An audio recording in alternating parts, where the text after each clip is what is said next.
And welcome to number 2 of Sound Advice. I'm here tonight with Brad Cook and Dave Leslie. Is it How only are we, episode boys? number 2 was? Sorry? Second one. Yeah, this is the second one. Oh, cool. I've done one other one that we didn't broadcast, and I'm going to redo that with Shannon Bourne and Aaron from Dreamtime Amplification. But yeah, I've only done a couple. I get distracted with other things, so you're number 2. So tonight we're going to just have a chat, hopefully about an hour, about equipment and gear, little introductions. Dave plays with Australian band Baby Animals. I first met you when you were playing with Jimmy, with Barnsey. Yeah, right. Quite a while ago. And Brad has just released a solo album. Yeah, under your name, isn't it? Brad Cook? Yep. EP. An EP. And Dave and Brad have been friends for quite a while, yeah? Yeah, man. How long? 20, 30 years? 25. 25? I think, Dave, yeah. Yeah. Lesson days I was at 19. So, yeah. Far out, man. Wow. Yeah, me too. I was at like 22. Yeah. Something like that. Yeah, young. Yeah. But we hold up okay for the old guys. Oh, we go. Yeah. All right. Okay, little mix here as well in the chat. Hey, Mick. Cool. Hey, Mick. So Dave, let's start, right? So early Baby Animals, even with that first album, what kind of gear were you using? Like, were you using a whole heap of different guitars at that time? Just talk us about what you were using heading into and recording that album. Okay. First album was my 79 Strat with EMG SAs, humbucker and 2 singles. Was that the black one? Tremolo. Pardon? Was that the black Strat? Was that black, that Strat? Yep. Yeah. It had EMGs in it, and like I drank the Kool-Aid, drank the 80s Kool-Aid. Had to have a locking tremolo and EMGs because that's what everyone did, and I had a boogie, so it was like mid-range centrals. It's like it was everything was just like. But anyway, but I did obviously amplify wise. We had a JCM 800 and a JC 120 to choose from. That was sort of the amps that were at the studio that were rented. So we could cover enough ground with that. It was my Strat, borrowed a friend's telly, and Mike Chapman brought some guitars along too. Okay. Les Paul Custom and a 12-string Ricky and an Ovation. So not a real one, But, and how are you running, like, say, the 800? I'm guessing you would use for most of the rock sort of sounds on that album, yeah? Were you driving that amp hard, or were you using pedals in front of it? What were you doing back then? A couple of Marshall Governor, the old big box Marshall Governor. Yeah, that was about it, I think. And a wah. Right. Yeah. Wow. Simple. Simples. Yeah, all the delay, a lot of that sort of stuff and everything happened on the mixing process. Okay. Yeah. Because I remember when I spoke to you 8 years ago saying I love that tone on that MTV basement tapes. And that was the black Strat with the EMGs. That was the black as well. With the EMGs. And I think an 800. And I think you said that was a Governor as well, yeah? I think so. I think it was I think it was my 900. Oh, right. Okay. Yeah, I think it got stolen, that amp. That might be 8 or 9. Yeah, one of those. Yeah. You're right. And then, so you guys record the first album, start gigging, and then, of course, you got that call to go on that very famous tour that you went on. When you went overseas, what gear were you using? For that Van Halen run, were you still using similar sort of stuff, like an 800, 900, and a Governor still? Was that your vibe? I think we got rented 9s. Yep. I can't remember what I was using pedal wise, but I bought a Les Paul Custom, a black Custom. So I was using that and a Strat. We did about a week on rental Marshalls, and then we got friendly with Eddie, and so he sorted us out with a bunch of 5150 gear, which was Oh, really? So you used it back then on that run, yeah? Yeah. Wow. We turned up at one of the gigs, and there was a complete backline waiting for us. Wow. Yeah, go for your life, you know. Nuts. Like, Did you ever get to play through his rig like on that run? I did one time. Yeah, I convinced, you know, I worked on Matty Bruck for a while and convinced him to let me have a hit one night, you know, one afternoon, because we'd get there early and they'd fly a little bit later. So we'll have travelled overnight in the bus, and so we get to the venue, you know, mid-morning kind of thing. So we're just sitting around all day. So yeah, I got a chance to play that rig. That's that thing, And right? About being in your hands, because this is it. You know, I'm going to find out what the secret sauce is, and the secret sauce was obviously in its hands, because it's when I played it, it sounded just like me, except really, really loud. Yeah, right. And it's not, you know, and he was 9 to 42 to E flat, so it's like, whoa, okay, it's like light, everything's, you know. What gauge? You don't realize that you're playing that so much volume, but he had that much finesse as well. Yeah.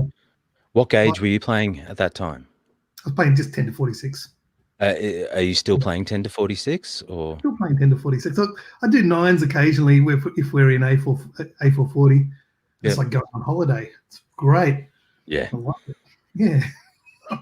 Getting older, I might do it more often, you know. 9s are all right. With BAs, do you guys tune down half a step usually, or are you standard? Yeah. No, we're half a step. Yeah. Okay. And was that always the case? Like from pretty early on. Yeah, I don't know how it came about, but I remember the first gig that we did down to E flat. Everything just sounded a bit sludgy. It was really weird on your ears to listen to it, but you know, it became a thing. I guess we just got used to it. Yeah, but that first gig was like, oh, I don't know, it's a bit, Anyway. Yeah. Okay.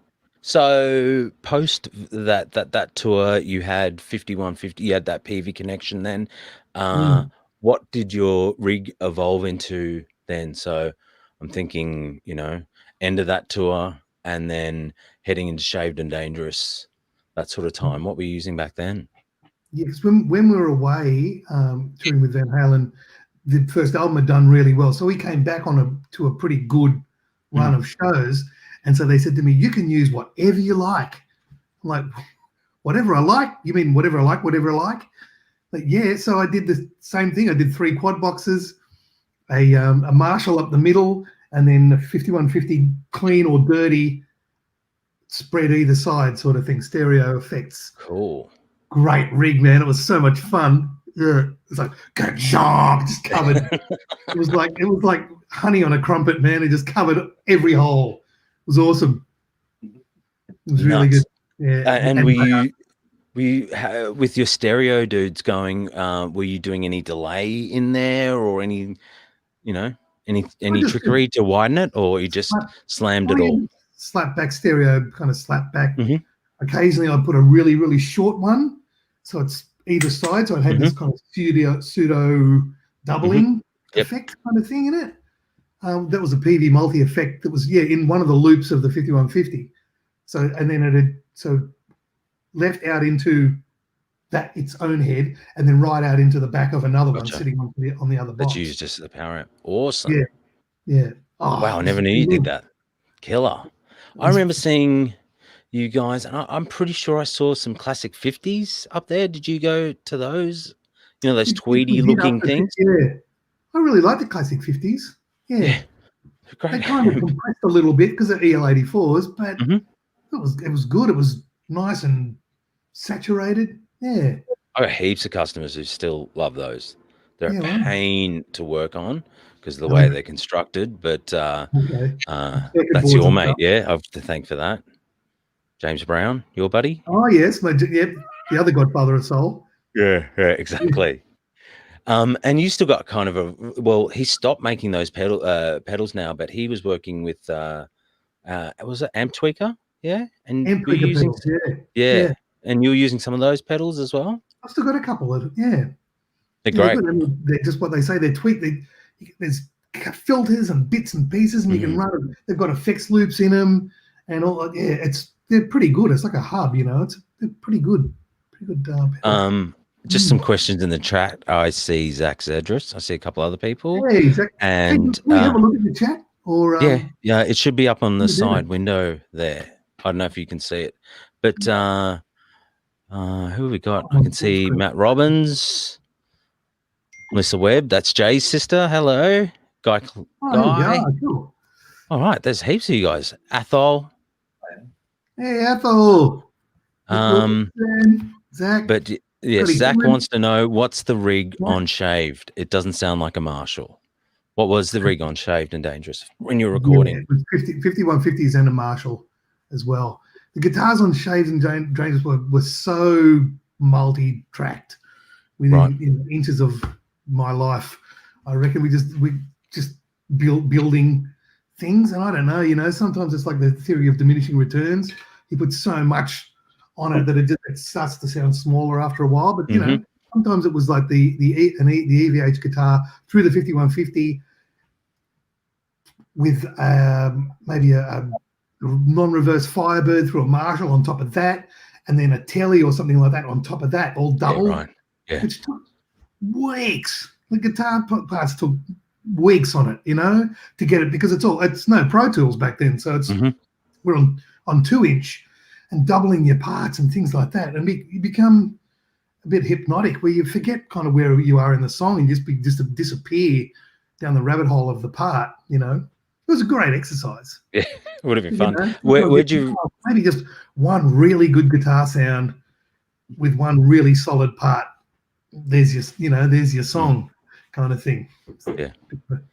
Where did you record guitars? Where was that album recorded? The first half of it was done where we did the first half of the first album, which was Bearsville. Bearsville studio up in upstate New York. It's where Jeff Buckley did Grace. A lot of other great bands have recorded up there. And it was Pete Townsend's old Neve desk. It was the desk that they recorded Won't Get Fooled Again on. Nuts. Yeah, man. I spilled a beer down it. Of course he did. Not intentionally, of course. But that was it's a fantastic old desk. In that room, it was like a church, kind of like a big church hall. It's not there anymore. It's an apartment or something. And that desk now belongs to Neil Finn. Oh, really? Where his studio in Auckland there? Yeah. Yeah, right. Cool. Yeah, drums, bass, and guitar basics were done there on Shaved, and then we went out to Compass Point in the Bahamas, where AC/DC did Back in Black, and recorded the guitars and everything out there. Wow. That was good fun too, man. Far out. It's like being on holiday. Yeah. Too much like being on holiday. Yeah, exactly. So what guitars you were saying? So you used the EVH quite a bit in that time, yes. Yeah, because I got that at the end of the run, or at the end of the first leg of the Van Halen run. So that became instant number one acts pretty much. Yeah, I still had the Les Paul, I had my old Strat, Susie's Telly. That's about it, I think. Yeah, on Shaved. And of course an N4 arrived about halfway through recording guitars too, courtesy of a visitor that we had at the studio. Yeah, of course. And, just happened to see this guitar sitting in the corner. Like, oh, okay. Yes, that was pretty good. Yeah, nuts. And then that got used on everything after that. Really? You know? Oh yeah, don't tell me what to do, and a whole bunch of songs was looking for. Yeah. I always found those Bill Lawrences on those, they sit well in a mix. They might be a bit shrill sometimes, but when you put them in a song, they just stick. Yeah, they're really nice. I love them. They've got that sonic space, and I know exactly what you mean. That's a funny thing about, when you talk about guitar sounds and things like that. Sorry to digress, but like sometimes a sound on its own is it can sting, Yep. But then if you put it in the context of a song, it just sits in its own place, and it gets along with everything else around it. But Totally. yeah, you listen to it on its own. It's gnarly and toppy. Yep. But yeah, in the scheme of things, Yeah, totally. Yeah, the N4 is a lot like that. The front pickup on the N4 is amazing. I think it's a Duncan 59. Was it 59? Is it? Yeah. Yeah, right. That's really sweet because it's Yes. quite a poppy guitar anyway. Mhm. So it sounds like a big fat Strat. Yeah. Yeah, good Did fun. you? Yeah. I remember the first time I saw you bringing that guitar out. It was awesome. It's a really nice playing M4 too. Yeah. It's beautiful. Yeah, it's a nice guitar. Yeah. And your EVH, you played that a lot, yeah. So I think you were saying that it needs a fret job and stuff now. Needs an everything job. Really? Yeah. It's the frets are flat on the top. They look kind of like that. Yep. You know. Yeah. I mean, it sounds good, but it doesn't intonate too well, and it's still got that thing. Yeah. One of these days I'll get keep the old frets for posterity. So speaking of guitars, Guy has just asked, talk about your red. Now I always muck up saying his name. Grubruska? Grubisa. Say it again. Grubisa. Okay, Grubisa. Cool. Yeah. Talk to us about that guitar. How'd you find him? And I've got it right here. Oh. The original one. The first one. Oh. Frank was my neighbour in Mascot.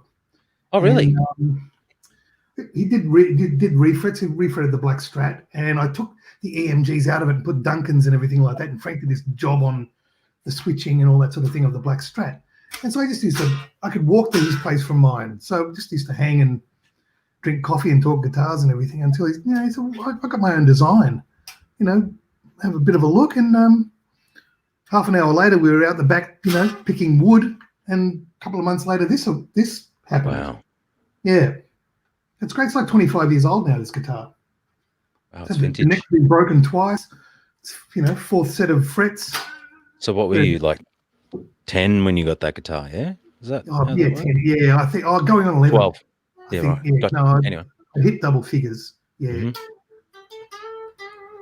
But it's beautiful. It's really nice. It's a nice playing guitar, versatile. Frank's a good guy. Does great work. Yep. Both splittable Hummies. Yep. Mick Briley Hummies. Oh, yeah?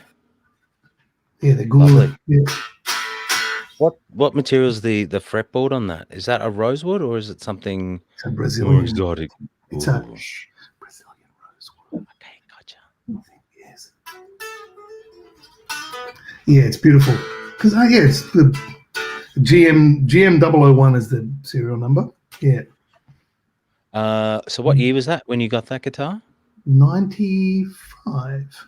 And that's been your guy ever since, yeah, that guitar? Seen a lot of action. Yeah. Yeah. Yeah. It's stable. It doesn't go out of tune.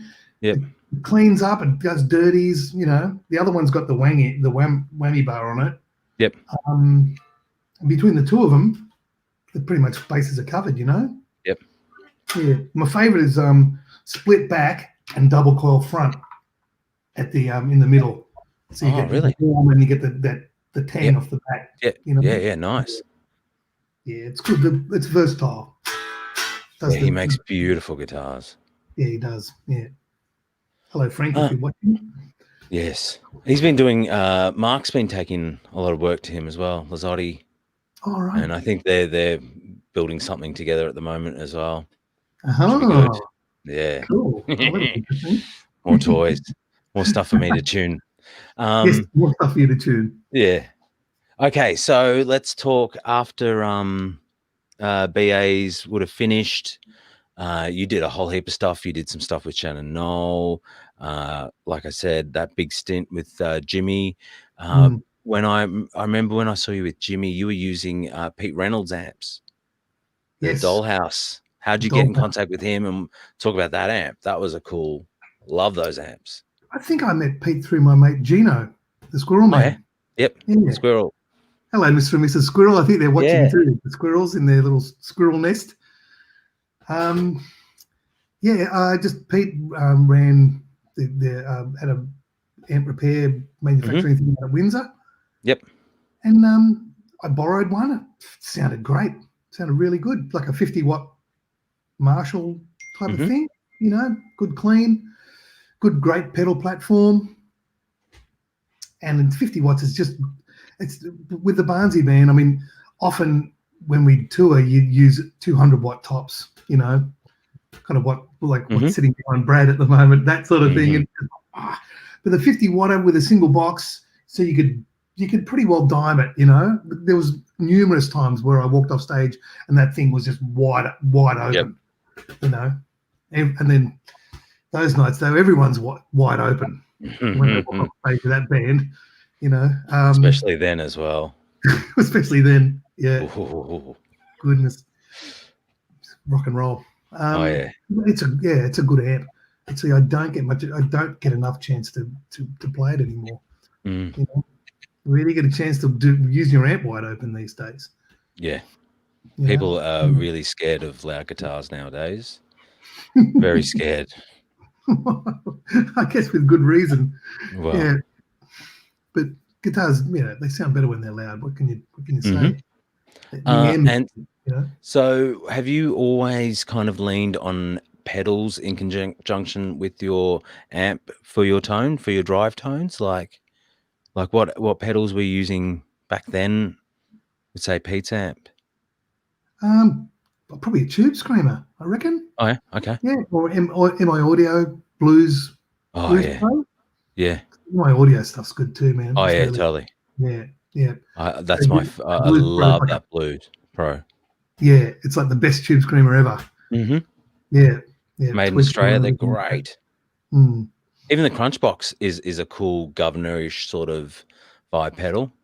I dig that too for some things. Yeah, it is. It's like a Marshall in a box kind of thing. Yeah. But Cookie up there doesn't need any. Cookie doesn't need any pedals, does he? Because he's got Marshalls galore now. That amp's amazing. Yeah, it's a beast of a thing, and at low volumes it sounds great too. So yeah, great. Well, yeah. So the amp the Cookie's talking about is in the background. He's got two of the Slash heads, and the one on top of the checkerboard cabinet that's the one I worked on. Yeah. So I did some. It had been modded quite a lot in the past, and basically what was built into there was a dual rectifier, and Brad, did a lot of work in cover bands, doing sort of Slash sort of vibe thing, 80s cover bands and stuff. Yeah, and you also had you've got a Guns N' Roses Appetite thing as well that you do or used to do as well, yeah. Well, Appetite for Destruction, that's the main head for that one. At the moment, we're not sure what's going on with pandemic and things like that, so we don't know what's happening. But that whole thing, it was to just selfishly and purposely I wanted to get the Marshall back in my Marshall. Yeah. Well, yeah, it was a boogie. It'd been built into a boogie, so we, built that into a Marshall sort of thing, and it's nice. I remember coming out when we had it on the bench and that, it just sounded phenomenal. And I've used it pretty much as like the basis of most of my EP, for example, all the rhythm stuff, the majority of it, so the chunk. That's it. The cleaner of the 2 channels. And I didn't record very loud. It wasn't like cranked loud. So got some good tones out of it. So and the squelch thing that he did on it. So that's pretty cool. Oh yeah, that's right. Yeah, I forgot about that. That's really cool. And like when you do all your push pulls on your Les Paul and stuff like that, so you get all different odds and end type sounds. I've even recorded some stratty tones with the Les Paul with that Marshall. It sounds like use a Strat through it, and it sounds really very retro. That Richie Blackmore sort of vibe on the Clean channel, and it's just cool. It's just great. I mean, I wish I could just take that Marshall head with me everywhere I play now. It's just, going into state, mate, you can't. Well, yeah, that's the trick, isn't it? It's getting something that you can tour. So back to Dave for a sec. What do you do now? Bringing it back to, or coming to present day or before all this happened. What are you touring? What's your solution for touring? Because it's expensive. Can't always carry your own amplifier. Lots of high gear. What's your solution? What do you do nowadays? I went to the dark side. Got a Fractal AX8 and still tweaking it. I tweaked that damn thing. It drives me crazy, but I really like it. But it drives me crazy because I'm getting it pretty close to sounding like a real amp and everything. For recording and demoing and stuff like that, it's great. Live, there's a thing that you've got to kind of get your head around as far as the way it reacts. But if you mess with it enough, you can get it sounding pretty close. And that way, I know at least front of house has got the same sound every night. Mm-hmm. And then I can talk to Ricky, our front of house guy, about it, and we can make certain adjustments, with plug the lappy in and just tweak it at sound check or whatever. So it's good. It's good that way, and it's consistent. Consistent, yep. Yeah, which is really good. Apple S, and the shit is saved, and that's it. It sounds just like it did at home. Yep. And it runs. There's an effects loop in it, so I run out of that pre-speaker sim, but with all the fruit going and everything like that. Mm-hmm. Pre-speaker sim out to the back of maybe a rental 100-watt top. Yep. Or a crate power block, which I've been using a little bit. It goes okay. It's 8 ohms, so you split a rental pod in half. Yes. 2 lots of 8. Flip it on its side, so the two speakers that are working are at the bottom. Mm-hmm. So you can still hear it, but they're not throwing down your foldback mic. Crank the shit out of that thing, and it's pretty good. Goes all right. I think that's a really good thing with so Little Mix in here. He and Danny Spencer for the last Jimmy run were doing a kind of similar thing. They had the Fractal rig, which I've actually got it right here, the X8, the X3.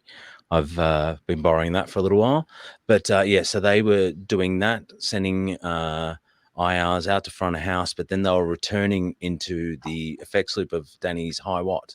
And then Danny also had his Marshall rig with pedals replicated at the same time. And it was good. It coming through an actual speaker box and giving some movement is really nice. Yeah. It makes it feel a little bit more like an amp.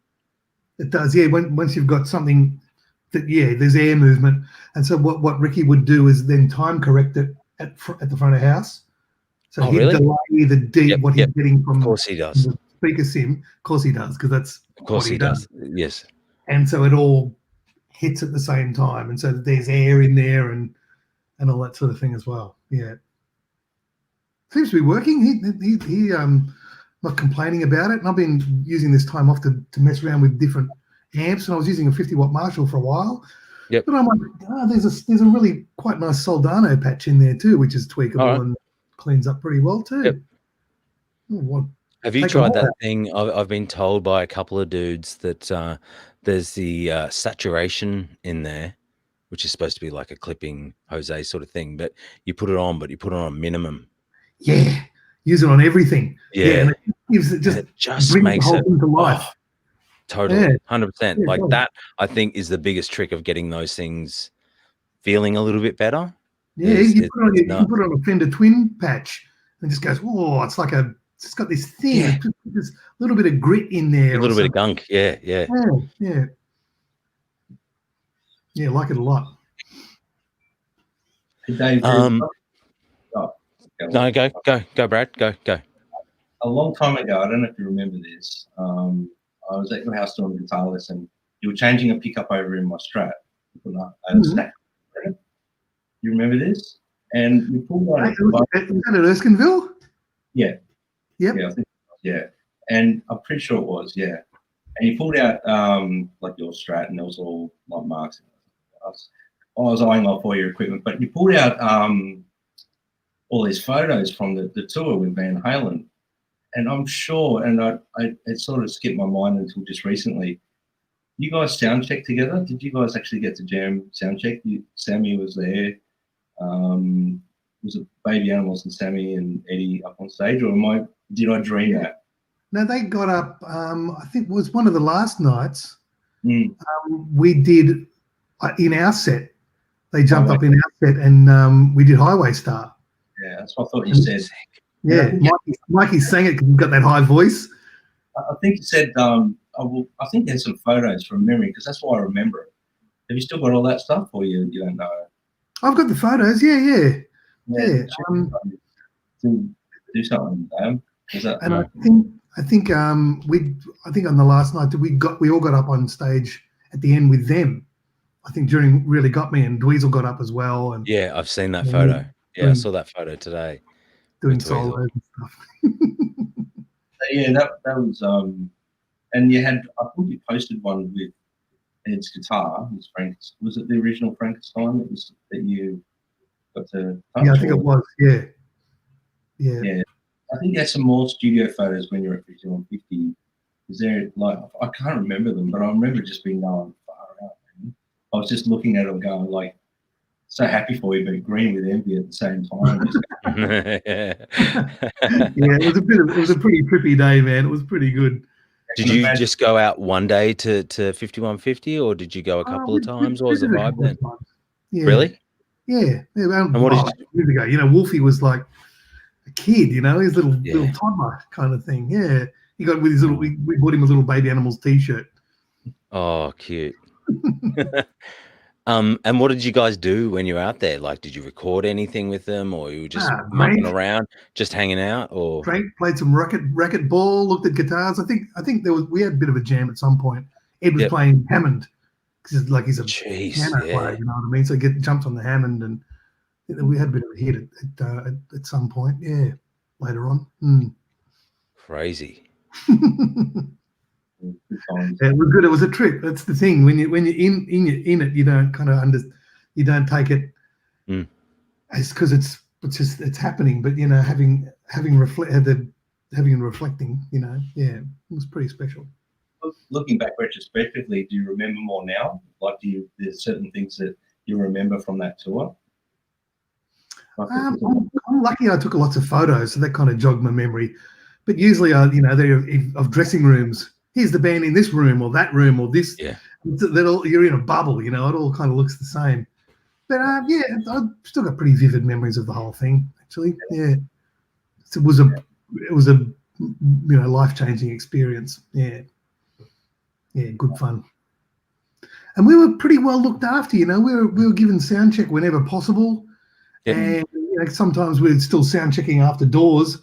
There's people sitting there and just banging through the thing, doing a live line check or whatever, you know. But occasionally they give us whenever possible, we get as good a chance as possible, you know. Who was doing sound for you back in those days? Who went out on that? Colin Ellis. Really? Yeah. He does every single gig, that dude. I swear to God. Every gig. I'll get the mixing stick out for this one. Yeah, exactly. Yeah. Goes, oh, mate. Yeah, we poached him from NXS, I think, because our tour manager Spider DeGant's tour manager. Oh, right. Yeah. And Spider. Yeah. Yep. And we got the Ledge, Colin, and DB, Graham Jelly likes. Peter Quinn doing guitars. Yeah, Buddy Wang. Yeah, it was a good crew, man. It was a good bunch of people. Yeah. Yeah, a lot of fun.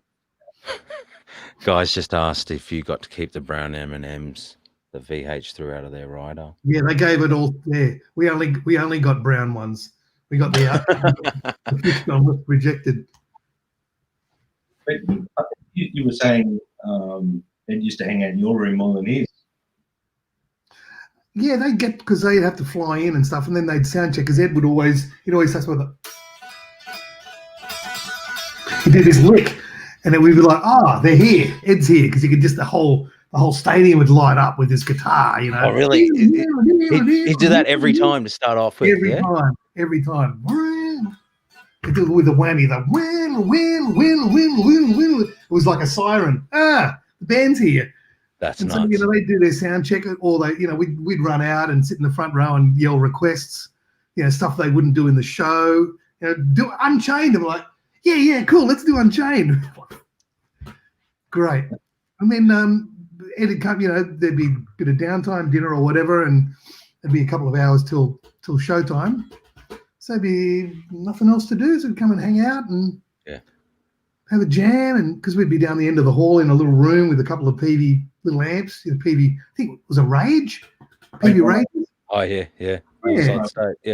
They're all right. They can go pretty good. Yeah, the Rage, and so we just be hanging. So just come and just hang, probably to get out of just to escape.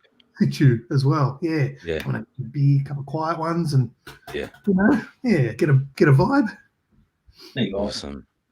You got, who else did you tour supporting with back in those days? You did a Robert Plant tour, I saw. Yeah. We did a Robert Plant. Yeah. After that, and the first major one we went on was the Bryan Adams Waking Up the Europe thing with that massive album.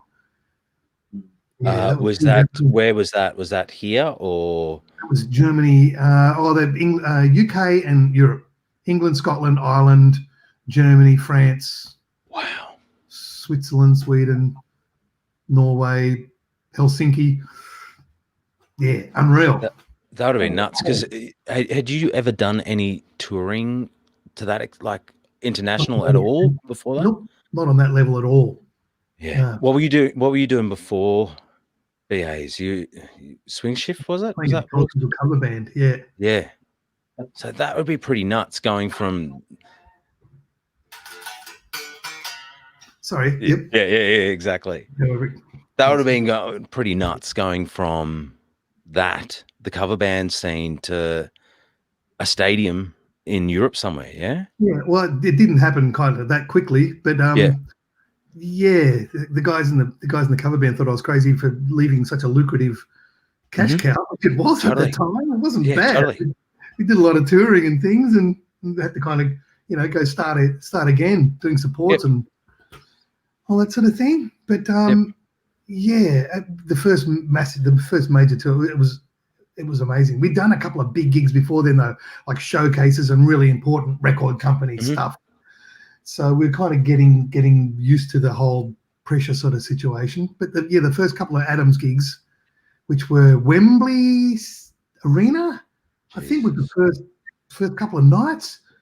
That was it was pretty overwhelming. Yeah, it was good. And then they come on and what a band! It sounded just like the record. And I looked and Mutt Lang's at the front of house desk. I'm like, get out of here, really? Just like the record. Wow. Yeah, it was. They were really good night after night, man. Keith Scott, just that guy is one of my favourite players. Totally. You could build a house on what he plays. Couple of AC30s down in par cases, cranked. Going out the front of the house. It's pretty cool. Old Strats. They tour with old Strats, 54s and 56 old Strats. Yeah. Oh, beautiful. Days, BAs. I think I saw you guys. Must have been like early morning. Had just come out. You guys played St George RSL or Leagues Club. St George Leagues. Yeah, and I saw you there.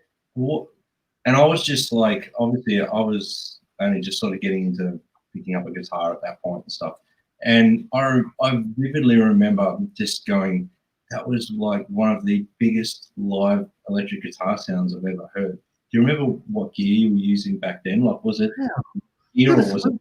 Were we supporting the Gurus or something? I thought it was with the Angels, or either the Angels or the Jets. I can't remember. I think it was the Angels. Yeah, probably. Yeah. I'm sort of stretching that. I just remember walking away and I was just going, man, that was like a pivotal moment for me to hear that guitar sound live. I was just like, man, I've never done anything like that before. I was fairly young and I obviously didn't get out right. So, but no, I've got to say, do you remember what gear you were using back then? Like, is it something that was a backline, or was it like just put your head that on? would have been 2 quads, one 900, and a Boogie caliber 50. Okay. Oh, okay. I think. Yeah. Marshall and a Boogie. Yeah. Yeah. Got stolen, that rig. Yeah. Got stolen from King Street in Melbourne. One of the gigs that we did. We went back the next day to retrieve our gear, and only half of it was there. Guitars? Did you lose any guitars in that as well? Or No, we took our guitars with us. We were just the big stuff that we couldn't be stuffed walking down the stairs. Someone else could be stuffed, evidently. A little bit more motivation than you, yeah. More motivation than we did.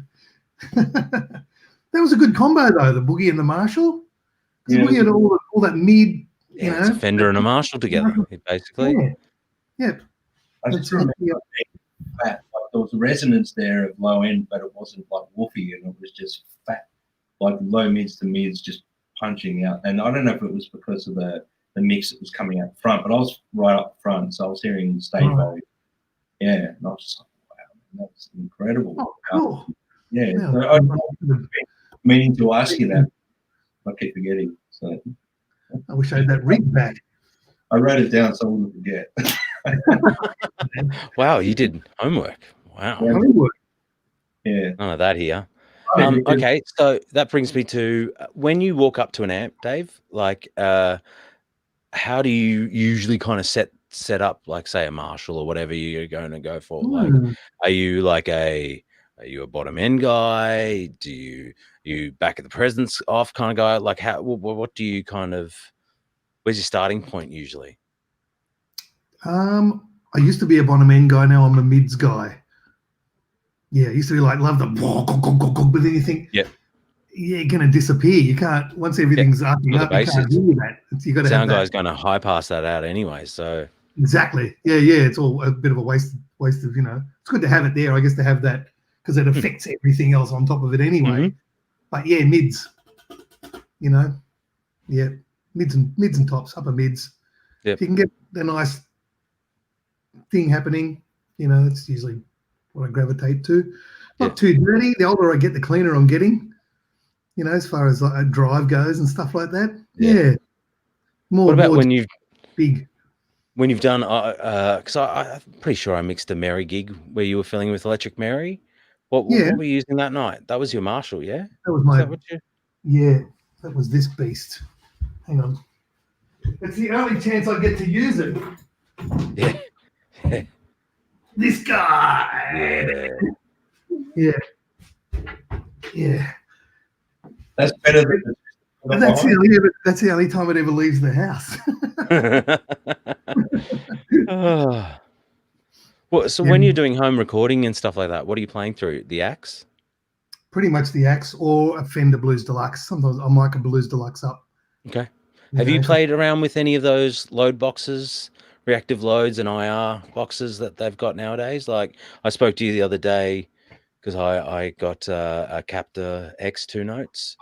I haven't even plugged it in. I've been using the Boss Tube amp expander, which has been fantastic. But have you experimented with any of those sort of boxes at all? Yeah, but because of our conversation earlier, before we went to air, I'm definitely definitely interested in doing that sort of stuff because I'd love to use that Marshall more. Totally. You know, totally. Just, you know, 100 watts can inspire spontaneous dance, but it can also inspire spontaneous eviction. Exactly. You know, I'd love to get a chance to use it more. Well, yeah, because we did. Zach and I. Zach came over to my place the other night, and we did a comparison with the Axe and my Plexi into that tube amp expander, and it was really good. It was a cool experiment. Like the Axe is amazing. It sounds brilliant. There's so many sounds in it. It's very versatile, but there was something about having that amp into that load. It just kind of breathed and moved a little bit more. Like, it's a cool vibe. I recommend it. Like, it's not linear. It's not nice and programmed. It's, you know, and predictable. Yeah.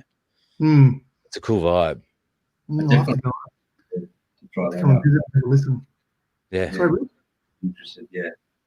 See what your vibe is on. Yeah, Cookie. I reckon you should try one of those as well. Well, look, I've got the Boss here for a little while, as long as Roland let me have it. So we should organise a night in at the factory and have a play. Amfest, that sounds good. Yeah. We can actually do one of these during it and do like, yeah, totally. the Pepsi Hey, challenge. stream it. Exactly. Lovely. All right. Well, look, I don't want to keep you too long tonight. We can do a part 2 if you want another time. But I think, yeah, keep it nice to about an hour or so for tonight. Thank you for joining us, both of you, and I'm sure we'll do this again. Now, Brad, if people want to listen to your stuff that you've just released, where should they go? Where should they look? Obviously all the streaming platforms, but the easiest place to go is my website, just brad-cook.com. So it's nice and easy. I'll put a link in the description thing. My YouTube clips are there. All the links to all the streaming platforms are there. And I'm looking at hopefully next year. I don't know. It all depends on touring and like what the restrictions are and things like that. I'll have another EP to release, sort of maybe second quarter of next year, and I'll try and release both EPs as a physical product. And try and do it that way. Also, if anyone digs what they're hearing, go and buy one of my t-shirts. Lovely. And Dave, what have you got anything on the go? You were doing a band. Sorry to keep going, but you were doing a band. I think last year you did like the Dave Leslie band. Is that right? We did, yeah. That band did a couple of clinics and did some bits and pieces. Yep. But I'm in cahoots with Quinn, the singer from Death Rhyme. Oh, that's right. Band. Yeah, TJ's playing in that too. Yeah. Yeah. It's a good bunch of guys. Called the Black Skeleton. Yeah. And we put something up on Spotify tonight. Actually. Oh, really? Fantastic. Yeah, I've got a couple of things up there now. So go and have a listen. Yeah, there's more stuff on the way. I mean, obviously, being able to not access proper studios and things like that has impacted upon that. So we've done a lot of it under our own steam. It's going in. A lot of it's being mixed tomorrow. So all being well, we can, pop that up sometime soon. But yeah, stuff's coming up good. It's good. So if people want to check that out, go to Spotify and The Black Skeleton. Yep. And it's on Apple. I think it's on Apple Music as well. Yep. But you can get. And also, I saw some Baby Animals performances coming up next year as well. So that'll be good. Yeah. February and March, and I think there's a run with Killing Heidi in around June. Oh, great! Yeah, one that we kind of should have done this year, but didn't. Yeah. So much of that, yeah. That's such good fun, man. They're great guys. It's good. Yeah, a good combo. Love to party. Yeah, it's a good combination. It's a good bill, so that'll be good fun. Fantastic. All right, well, thanks for joining us. We'll be back. I'll be doing another one of these soon, and if you guys want it, we can do a part 2. People can ask some more questions, but sure. I think we'll wrap it up for that tonight. So thanks. Good night. See you guys. See you, Brad. I'll see you on the phone. Yeah. Yeah. Catches. See you guys.